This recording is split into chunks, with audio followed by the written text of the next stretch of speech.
हदकमल मध्य संस्थान पूर्ण चैतन्य रूपम निर्व्यक्त बीज भवतां भव दिव्य रूपम चैतन्य पूर्ण सहितां कमले पूर्वम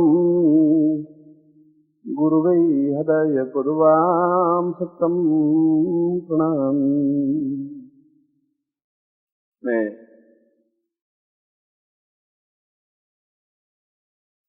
भारत के श्रेष्ठ ऋषि विश्वामित्र संहिता के चतुर्थ अध्याय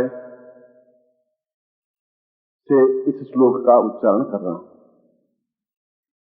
कुल 12 अध्याय में उन्होंने 4 अध्याय पूरे के पूरे गुरुदेव के बारे में ही लिखा है। विश्वामित्र जैसा अद्वितीय ऋषि, विलक्षण ऋषि, जरूर कोई बात होगी कि इस 2 अक्षरों के शब्द में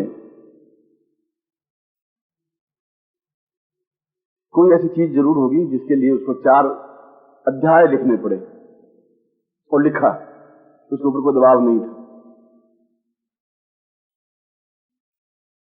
तो श्लोक में यह बताया गया है कि जीवन एक जीर्ण और मृत्यु की ओर अग्रसर होने वाला तत्व है जो निरंतर मृत्यु की ओर ही बढ़ रहा है।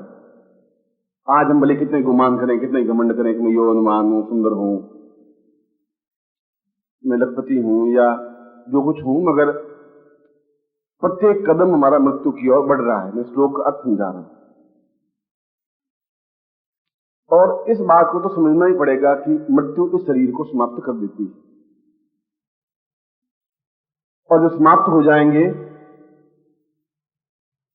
तब जीवन का सार, जीवन का तत्व, हम क्यों पैदा हुए, हमारा उद्देश्य क्या था, हमारा लक्ष्य क्या था, हम किस गति से बढ़ रहे हैं, और क्या हम अपने जीवन को एक रोशनी से भर सकते हैं जो चारों तरफ अंधकार दिखाई दे रहा है।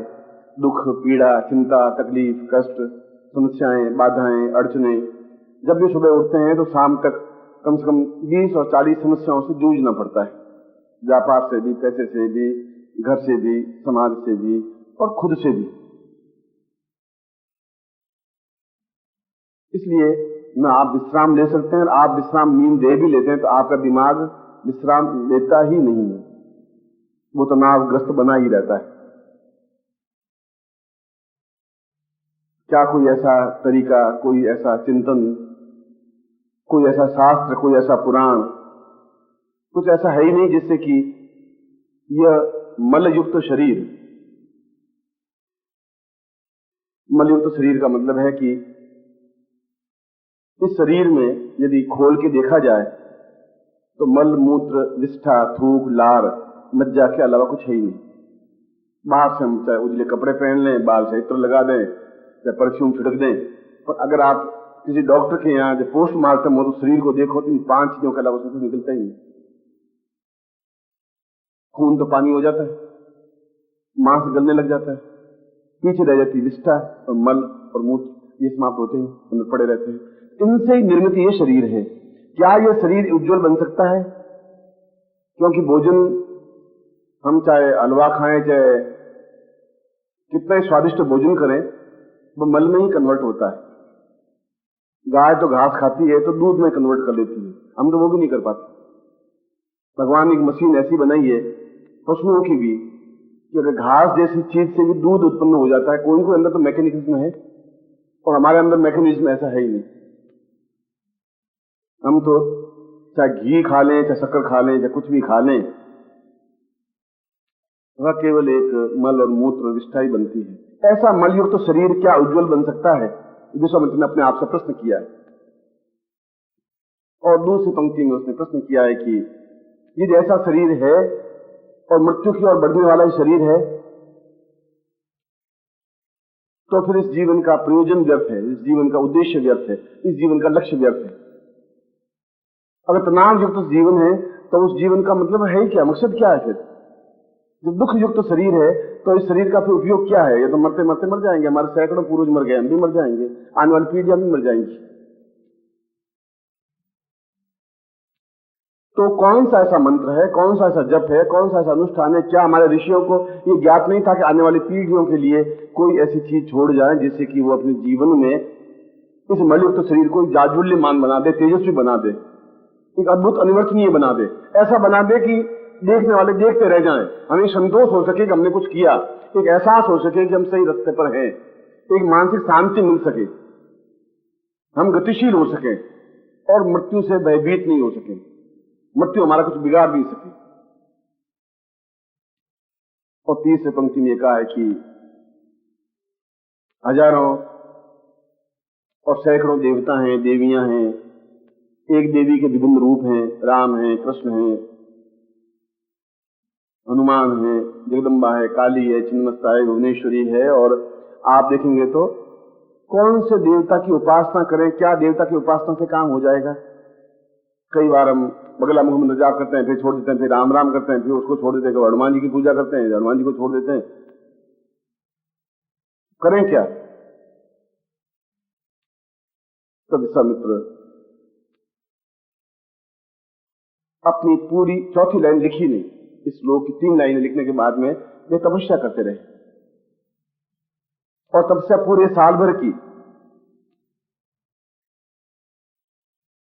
पर्ण नीर सदैवत्वाम पूर्ण तपः मनस्थितिम ताम चतुर्थम पंक्तिश्च ससार भवोच्यते। उन्होंने पत्ते और पानी खाकर के साल भर तपस्या की और इस चिंतन को लगाया कि वास्तव में इसका उद्देश्य, हेतु, उपाय क्या है।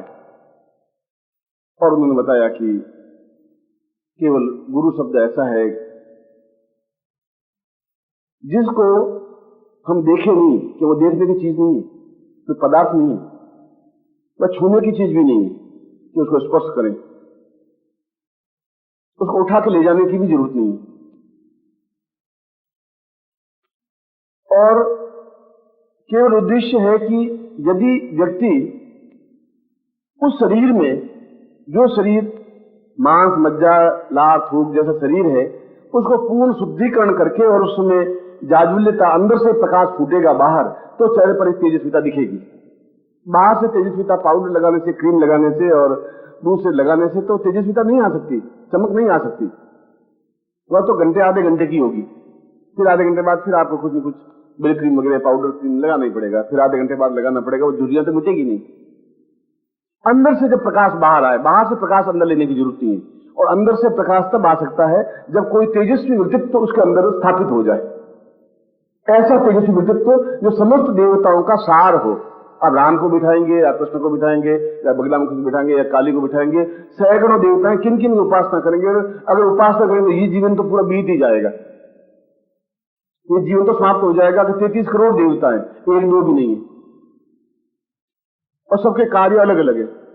लक्ष्मी के धन चाहिए तो लक्ष्मी के लिए है, शत्रु को संहार करना चाहिए तो बगलामुखी की है, मृत्युंजय मृत्यु से दूर होना तो भगवान शिव की है, संतान चाहिए तो उसके लिए गोपाल है।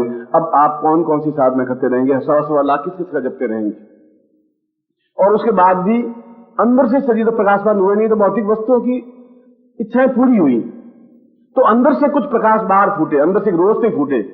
गुरु नानक ने भी यही कहा कि रोशनी अंदर से बाहर निकलनी चाहिए, बाहर से अंदर रोशनी आ ही नहीं सकती, संभव नहीं है। इस शरीर में बाहर का कांटा भी सहन नहीं करता, कांटा छुप जाए तो पैर दर्द करने लग जाता है, जब तक कांटा निकलेगा नहीं वो शरीर दर्द करता ही रहेगा। इस बाहर की रोशनी तो अंदर आ ही नहीं सकती, अंदर से कोई रोशनी बाहर निकले, और अंदर से रोशनी बाहर तब निकलेगी जब कोई तेजस्विता उसके अंदर स्थापित हो सकेगी, उस शरीर के अंदर, उसके हृदय में, क्योंकि मूल स्थान वही है। हृदय बंद आदमी बंद, समाप्त। हृदय जागृत है आदमी जागृत है। मनुष्य का मतलब है हार्ट, हृदय, प्राण, चेतना, क्योंकि उससे उपयुक्त स्थान शरीर में कहीं है ही नहीं, उससे मूल्यवान कोई स्थान नहीं है। और उस मूल्यवान शरीर में यदि समस्त देवताओं के पूंजीभूत स्वरूप, क्योंकि शास्त्रों में कहा है कि गुरु ब्रह्मा गुरु विष्णु, तो बोला नहीं, गुरु देवो महेश्वर, गुरु साक्षात पर ब्रह्म। अगर तुम ब्रह्मा की पूजा करना चाहते हो, विष्णु की या रुद्र की, या पर ब्रह्म पुण्य जागरण करके पर ब्रह्म तक पहुंचना चाहते हो, तो तस्मै श्री गुरुवे नमः। इन सबको देवताओं का अगर एक ही रूप देखना है तो फिर गुरु को ही देखना पड़ेगा तुम्हें। ये चौथी पंक्ति साल भर बाद उसको ज्ञान चेतना मिली, तब उसने इस सारभूत तथ्य को लिखा कि यदि मैं अपने शरीर में उस स्थान पर गुरु को स्थापन कर लेता हूं, तो उसके अंदर जितना ज्ञान, जितनी चेतना, जितना वैराग्य, जितनी भक्ति, जितनी पूर्णता, जितनी तपस्या, वह एक साथ मुझे प्राप्त हो जाएगी। अगर मैं किसी शादी कर लेता हूं तो वह लड़की, उस लड़की का यौवन, उसका सुंदर, उसका स्वरूप, उसका सौंदर्य, वो सब एक साथ प्राप्त हो जाएगा। ऐसा नहीं कि लड़की मिल गई सुंदरता आदमी मिल जाएगी, सुंदरता लड़की मिल गई फिर यौवन, ऐसा नहीं हो सकता। वो एक साथ ही मिलेगा। अगर गुरु हृदय में स्थापित हो गए तो फिर वो अपनी, उसके पास जितना भी ज्ञान है वह सारा ज्ञान का समूह अपने आप में स्थापित हो जाएगा। स्थापन हो जाएगा तो ज्ञानम तपस्या वै एतम सपूर्ण मदभ उच्यते स तेजस्विताम स चैतन्यम स मृत्युर भय बीता। वह तेजस्विता, वह गुरु ऐसा है जो मृत्यु की भीत को, मृत्यु के डर को मिटाने वाला है, क्योंकि वह तेजस्वी है, वह प्रकाशवान है, वह चैतन्य है, वह प्राणवान है और पूरे शरीर को जगमगाने के योग्य है। समस्त देवताओं का पुंजीभूत स्वरूप है। और इसीलिए शास्त्रों में विश्वामित्र ने जब कहा तो दो टूक स्पष्ट शब्दों में कहा कि मैं और कोई देवता की उपासना नहीं करूंगा, मुझे जरूरत है ही नहीं। आज तक तो की और मैं गलती पर था। इसके अगले श्लोक में ये बताएं। पर आज मुझे पहली बार आंख खुल गई है कि मैं फालतू पत्तों को पानी पिला रहा था, और पत्ते तो हजारों हैं, पेड़ में कितने पत्तों को पानी पिलाऊंगा, और उसके बाद पेड़ सूख जाएगा। जड़ में पानी दूं तो पेड़ हरा भरा रहेगा ही। और पहली बार ज्ञान चेतना मुझे पैदा हुई कि यदि मैं गुरु को स्वयं साकार रूप में अपने हृदय में स्थापन कर लूंगा, उनका सारा ज्ञान, उनकी चेतना, उनका प्रकाश और मार्गदर्शन और मृत्यु से परे हटने की क्रिया और शरीर का जाज्वल्यमान तेजस्विता अपने आप में प्राप्त हो ही जाएगी। और उसके बाद में उन्होंने किसी देवता की उपासना नहीं की, और उससे ऊंचा कोई सन्यासी योगी रहा ही नहीं। वशिष्ठ और उस समय के जितने और गर्ग, अत्रि, कणाद, पुलस्त्य थे, वे सभी उनके शिष्य बनने के लिए आतुर थे। जो राम को जिसने शिक्षा दी कि तुम युद्ध करो, जैसे एक मामूली आदमी को, एक दशरथ के छोटे से राजकुमार को एक ऐसा महापुरुष बना दिया जो आज भी हम सैकड़ों मंदिर उसके बना दिए गए। विश्वामित्र में ताकत थी, क्षमता थी, क्योंकि उसके हृदय में वो प्रकाश था, तेजस्विता थी। मैं समझता था कि मैं इसको बहुत ऊंचे पे उठा ले जा सकता हूं, मैं इसको सामान्य आदमी से एक अवतार बना सकता हूं, महापुरुष बना सकता हूं, क्योंकि वह सही अर्थों में गुरु था। और यदि मैं सही अर्थों में गुरु हूं तो मैं आपके हृदय में स्थापित होकर बहुत ऊंचाई पर आपको उठा सकता हूं। ये गारंटी है, चैलेंज है, ये स्पष्टवादिता है। अगर विश्वामित्र कर सकता तो मैं क्यों नहीं कर सकता? कोई आकाश से टपका हुआ व्यक्ति तो था नहीं। अगर उसमें गुरुत्व था तो मेरे में गुरुत्व कहां चला गया? यदि वह एक राम को मतलब अवतार बना सकता है तो मैं तो सैकड़ों लोगों को राम बना सकता हूं, हजारों लोगों को राम बना सकता हूं। यदि मुझमें ज्ञान, मेरी चेतना, मेरा प्रकाश, मेरा उज्ज्वलता है, और उज्ज्वलता तो अपने आप चेहरे से, उसकी शब्दों से, उसकी वाणी से अपने आप स्पष्ट हो जाती है। डरपोक कायर आदमी बहुत छुप छुप करके डरता हुआ बोलेगा, मैं तो दो टूक साथ बोल लेता हूं, चाहे पंडितों की भीड़ हो, चाहे शिष्यों की भीड़ हो, चाहे और किसी भीड़ हो। और जो भी कहूंगा वो आंखों देखी कहूंगा नहीं, और पोथी देखी भी नहीं, जो अनुभव किया है वो कहूंगा। अगर मेरे हृदय में गुरु मेरे स्थापन है तो मुझे फिर डर है ही नहीं। और तुम्हारे हृदय में अगर गुरु स्थापन है तो फिर अन्य किसी प्रकार की उपासना, चिंता और किसी प्रकार की कोई साधना, ध्यान करने की आवश्यकता है ही नहीं। यहां गुरु अगर कहे तुम लक्ष्य लगाओ तो फिर लगाओ, गुरु कहे कि मंत्र जाप करो फिर करो, वो उसके मार्गदर्शन में चलना पड़ेगा। फिर आप नहीं रहेंगे, फिर आप अपना हाथ गुरु का हाथ में सौंपना पड़ेगा। दो चीजें एक साथ नहीं चल सकती। या तो आप अपना हाथ सौंप दें कि आप जो चाहें करें, मगर मैं एक अद्वितीय व्यक्तित्व बना दें मुझे, फिर आप अपने मन की चलाते रहे तो गुरु कुछ कर नहीं पाएगा। विश्वाराम ने बिल्कुल अपना घर छोड़ दिया, राजबाग छोड़ दिया, सब कुछ छोड़ दिया और विश्वामित्र के आश्रम में जाके रहे। अब आप जाने, मगर मैं अद्वितीय बनना चाहता हूं, मैं छोटा मोटा राजकुमार नहीं रहना चाहता। और विश्वामित्र उनको वो कार्य सौंपते, राजकुमार को ऐसा लकड़ियां काट के ला, चूल्हा जला, खाना बना। और पास में दशरथ का बेटा, दशरथ के राज्य में विश्वामित्र खुद रहते थे, उसी जंगल में, वहां से अयोध्या 20-30 किलोमीटर दूर। उनका तुम घर जाओगे नहीं, माँ बाप को याद करोगे नहीं, जो मैं कहूंगा तुम्हें वही आज्ञा देनी है। और 6 महीने तक राम और लक्ष्मण से उसने रोटियां बनवाई। वो देखना चाहता था कि गरूर मिटा तो नहीं, घमंड मिटा तो नहीं। इसको मैंने अभी तो है नहीं, मैं राजकुमार हूं, मेरे राज्य में रहता है, और ये छोटा सा तपस्वी, ये साधु, और मैं तो राजकुमार हूं, राजा का बेटा हूं और युवराज हूं, राजगद्दी पर बैठने वाला हूं। वह घमंड उसका मिटाना चाहता, तोड़ना चाहता था। इसलिए वो कार्य जो सबसे छोटे से छोटा कार्य था, वह उसको काम सौंपा। गुरु ग्रंथ साहब ने भी कहा है कि किसी सरदार को, किसी को यदि कोई गलती की है तो जूते साफ करने के लिए बाहर बिठाता है, चाहे वो कितने मंत्री हो, तो बिठाए बाहर। आज भी उनको तनखैया जो होते हैं उनको बाहर बिठाते हैं, सबसे पहले गुरुद्वारे में जूते साफ रख के, उस नीचे कोई काम नहीं है, जूठे बर्तन बनवाते। राजसूय यज्ञ हुआ तो कृष्ण को पूछा कि सबको काम सौंपा युधिष्ठिर ने, कृष्ण को पूछा कि आपको मैं क्या काम सौंपूं, आप तो अवतार हैं, महापुरुष हैं, अद्वितीय व्यक्तित्व हैं और पूजनीय है, मैं आपको क्या काम सौंपूं। उसने कहा इतना ही, जितने ब्राह्मण हो 10,000 ब्राह्मण, उनकी झूठी थालियां मैं मान दूं, बस उस जगह मुझे बिठा दीजिए, वही मेरा कार्य। लघुता से ही जीवन पूर्णता प्राप्त हो सकती है, क्योंकि अंदर जब गुरु स्थापन होंगे तो अपने आप नम्रता, प्रेम, दया, ममता, करुणा, स्नेह, अटैचमेंट, जो मानवीय गुण अपने आप प्राप्त हो जाएंगे। उसके साथ साथ विद्वत्ता, ज्ञान, धैर्य, क्षमता और सफलता निश्चित रूप से उनको प्राप्त होती ही है। असफल हो ही नहीं सकता, वो संभव नहीं है, क्योंकि उसको अपने आप मानसिक चेतना मिलती रहती है, क्या सही है क्या गलत है, मैं किस रास्ते पर हूं, और परिस्थितियां अपने आप हंसती रहती है।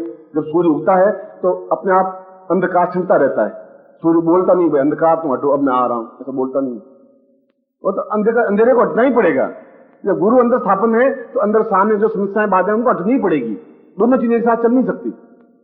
और वो हटेंगी तो रास्ता बिल्कुल सुगम है, तेजी से दौड़ सकोगे, और दौड़ सकोगे मृत्यु और माम अमृतम गमय, मृत्यु से एकदम कन्वर्ट हो जाएगा। अभी आप मृत्यु की ओर जा रहे हैं और गुरु स्थापन होंगे तो ओम परम तत्वाय नारायणाय गुरुभ्यो नमः। ओम ह्रीं मम प्राण देह रोम प्रतिरोम चैतन्य जाग्रय ह्रीं ओम नमः। ओम भूर्भुवः स्वः तत्सवितुर्वरेण्यं भर्गो देवस्य धीमहि धियो यो नः प्रचोदयात्।